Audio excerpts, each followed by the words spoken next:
পুরুষের মহিলাদের প্রতি আকর্ষণ থাকবেই। আল্লাহ এটা মানুষের ভিতর দিয়ে দিয়েছেন, আর এটা কোথাও চলে যাবে না।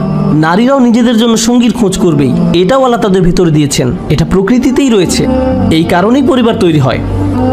আজ যখন অসুস্থ, নোংরা আর অবৈধ কার্যক্রমের দরজাকে বিস্তীর্ণ রূপে খুলে দেওয়া হয়েছে, এরকম পরিস্থিতিতে একজন যুবক এসে যখন বিয়ের কথা বলে, আমি জানি আমি মাত্র ভার্সিটির 3য় বর্ষে পড়ি, আমি জানি আমি মাত্র ভার্সিটির 3rd ইয়ারে পড়ি, কিন্তু আমি আর পারছি না মা, আমি আর পারছি না বাবা। সে হয়তো এভাবে বলে না, আব্বা আমার হরমোন আমাকে পাগল বানিয়ে দিচ্ছে, ক্যাম্পাসে মেয়েদের যা অবস্থা, আমি জানি না আপনাকে কি বলবো। সত্যি একটা মেয়ে আমাকে শুধু মেসেজ দিয়েই যাচ্ছে। কেউ তো আর এভাবে তার বাবা মাকে বলবে না। সে হয়তো বলবে, মা আমি মনে করি আমার বিয়ে করা উচিত।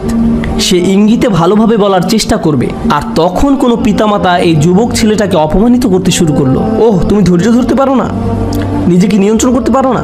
আমি 40 বছর বয়সে বিয়ে করেছি,